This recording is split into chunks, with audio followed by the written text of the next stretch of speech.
Bienvenue à la lucarne du député, une émission qui fait une incursion dans le monde du député, ses rapports avec ses administrés, ses actions en faveur de la cohésion sociale, mais également du développement, mais aussi une incursion dans l'actualité socio-politique.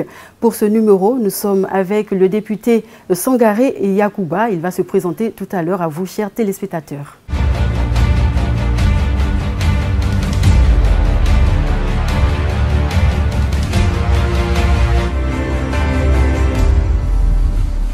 Bonsoir, honorable. Bonsoir, madame. Qui est Sangaré Yacouba? Sangaré Yacouba est le député de la circonscription électorale de Koumassi, élu pour la première fois en décembre 2011. Et depuis cette date, je siège à l'Assemblée nationale pour représenter non seulement les populations de Koumassi, mais toutes les populations de Côte d'Ivoire. Voilà, chers téléspectateurs, présenter notre invité du jour. Nous allons nous intéresser au volet environnement. Nous sommes bien placés. Nous avons le bon invité. Honorable, qu'est-ce que c'est que votre commission? Définissez-nous un peu ce que vous faites dans cette commission. Notre commission a plusieurs attributions.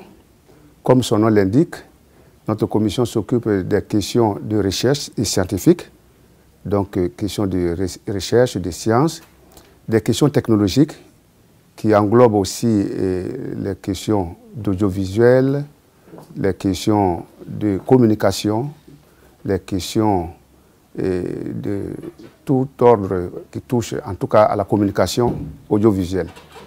Et nous touchons également, nous réglons les problèmes d'érosion côtière, maritime.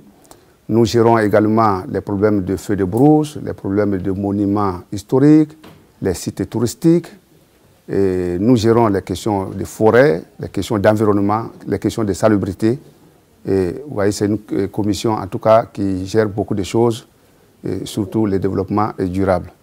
Alors c'est une commission qui a beaucoup de choses à faire et qui ne chôme pas. En dehors du vote des lois, la commission environnement fait beaucoup d'autres activités sur le terrain. En termes d'activités sur le terrain, depuis 2012, nous avons mené beaucoup d'actions. Nous sommes allés, en tout cas en dehors d'Abidjan, nous sommes allés partout en Côte d'Ivoire où l'environnement était menacé.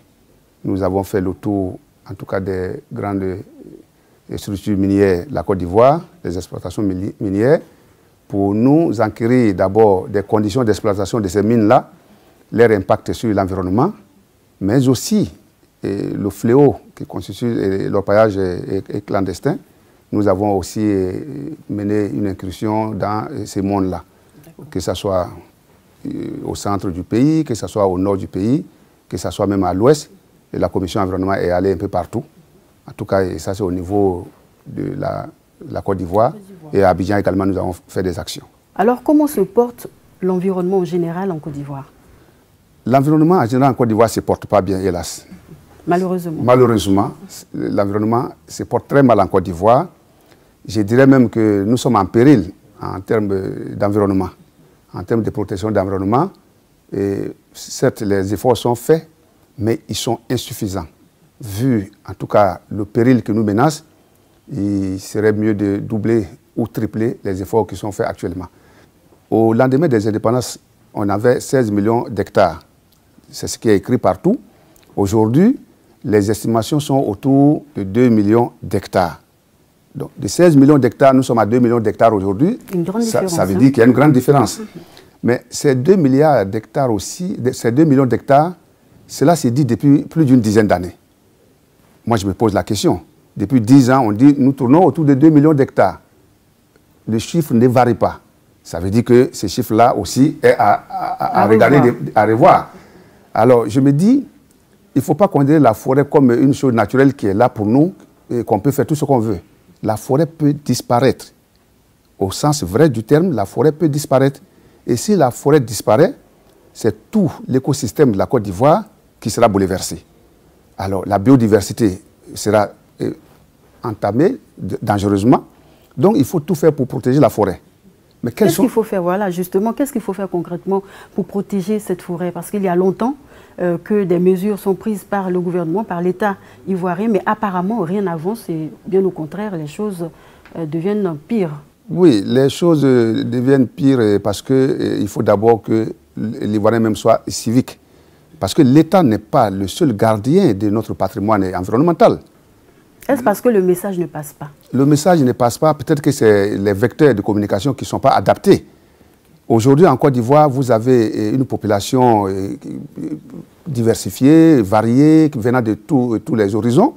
Donc, il y a une méthode, il y a une pédagogie communicationnelle à utiliser. Et cette pédagogie doit s'articuler autour des langues vernaculaires. Parce que tout le monde ne comprend pas tous les mots en français. Alors, il faut connaître la composition de ces populations-là pour pouvoir s'adresser à elles de façon adéquate.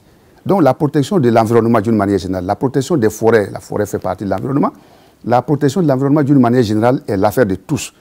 C'est vrai, le gouvernement est le premier responsable de tout ce que nous faisons, parce que c'est le gouvernement qui doit mettre les lois, le gouvernement doit décider les règles, mais il nous appartient, chacun à ce qui le concerne, d'être le gardien de son propre environnement.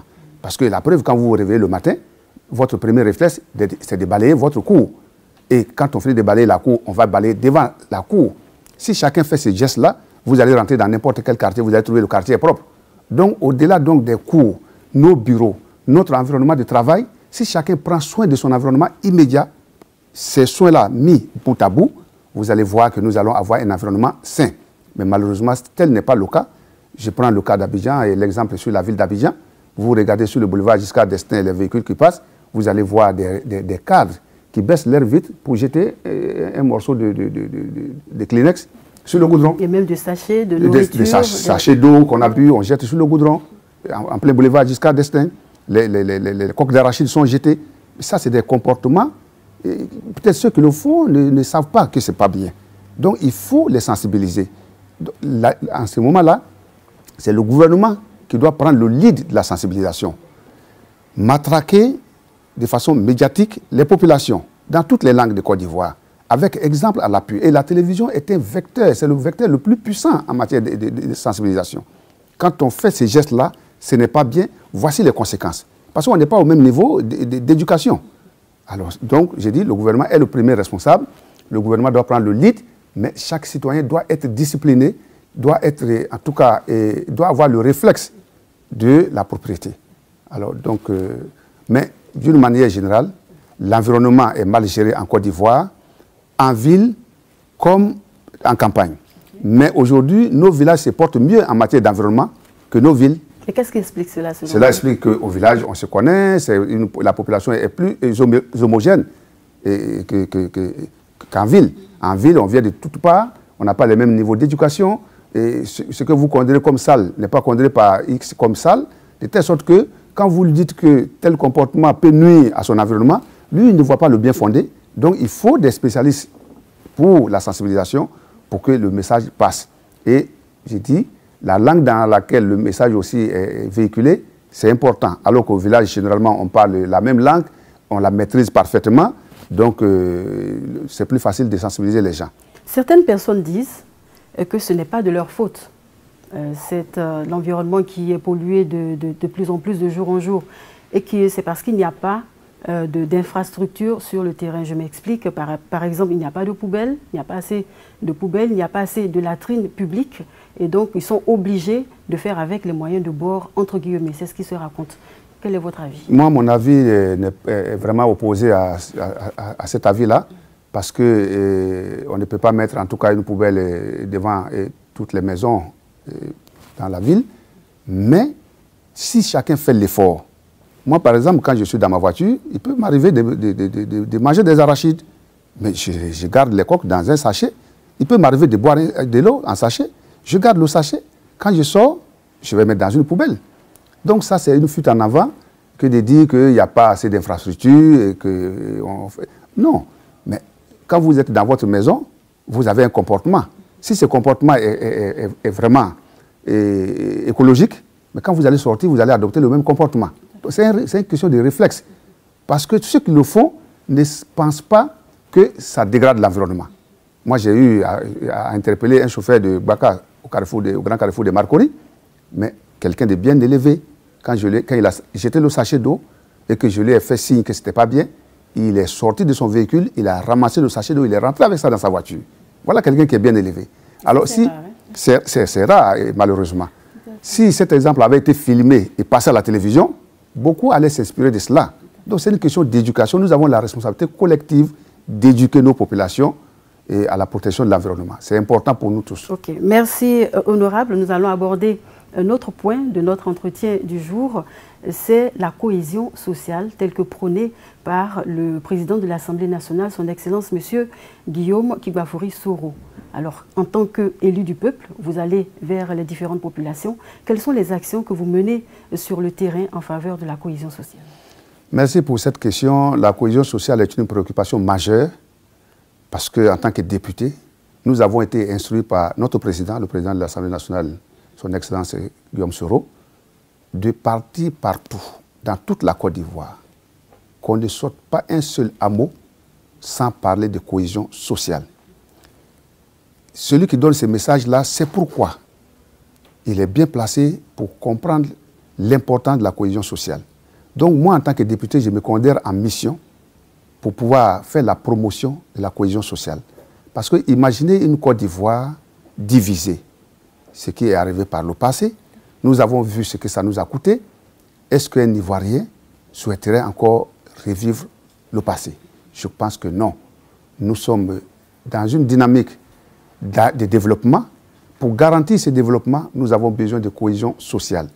Le développement de la Côte d'Ivoire ne se fera pas sans tous les Ivoiriens. C'est avec tous les Ivoiriens que ce développement va se faire. Donc, faire la promotion de la cohésion sociale, moi je considère cela comme une mission noble à laquelle je me donne entièrement. Et qu'est-ce que vous faites pour cela sur le terrain? Sur le terrain, c'est d'abord nous-mêmes notre comportement. Moi, je suis à Koumassi, je vais vers tout le monde. Et quand quelqu'un vient me solliciter en tant que député, je ne cherche pas à savoir il est de quel parti politique. Je ne cherche pas à savoir il est de quelle ethnie. Je ne cherche pas à savoir quelle est sa religion. Il vient solliciter son député. Je dois prendre, comment on appelle, ses doléances et faire ce que je peux faire pour satisfaire, en tout cas, ses besoins. Alors, à ce niveau, déjà, mon comportement montre à ceux qui m'approchent que moi, je ne fais pas de différence entre les gens. Je les traite sur le même pied d'égalité en tant que des citoyens de Côte d'Ivoire. Mais au-delà de cela, dans mes propos, j'essaie de mettre l'accent sur la cohésion sociale. C'est ensemble que nous sommes forts. Divisés, nous sommes fragiles. Dans tous les meetings que moi j'ai faits, si on est en période de campagne, dans toutes les rencontres que je fais, comme j'ai l'habitude de le faire pour expliquer les choses, des lois, etc., tous les groupes sociaux professionnels que je rencontre, c'est le même message que je donne. Vivons en frères et sœurs. C'est dans ça que nous allons aller vers le bonheur. C'est dans ça que nos enfants vont grandir dans la paix. Parce que la paix est fondamentale. Si on n'a pas la paix, il n'y aura plus d'école, donc il n'y aura plus d'éducation. Il n'y aura plus de richesse parce qu'il n'y aura plus de travail. Il n'y aura plus, en tout cas, de Côte d'Ivoire s'il n'y a pas la paix. Donc moi, c'est le message que je donne. Je considère que je suis député et que le premier chef de cette institution, l'Assemblée nationale, c'est le président de l'Assemblée nationale. Quand il donne ce genre d'instructions, nous, on véhicule ça partout parce que c'est une cause noble à laquelle il faut pas de laquelle il ne faut pas se soustraire, à laquelle il faut adhérer. Il faut être porteur de cette bonne nouvelle. Et je pense que le message est en train de faire, en tout cas, son petit et bonhomme de chemin. Aujourd'hui, les Ivoiriens, dans toutes les couches, parlent de cohésion sociale. C'est parce que nous avons mis ça au cœur de notre action et parlementaire. Nous sommes à la fin de notre entretien. Merci beaucoup, honorable. Merci d'avoir accepté notre invitation ce jour. Je vous en prie. Téléspectateurs, la lucarne du député s'est terminée pour aujourd'hui. Je rappelle que nous recevions sur ce plateau honorable Sangaré Yacouba de la Commission de la Recherche, de la Science, de la Technologie et de l'Environnement. Voilà, la lucarne du député s'est terminée pour aujourd'hui. Je vous dis à très bientôt pour un autre numéro.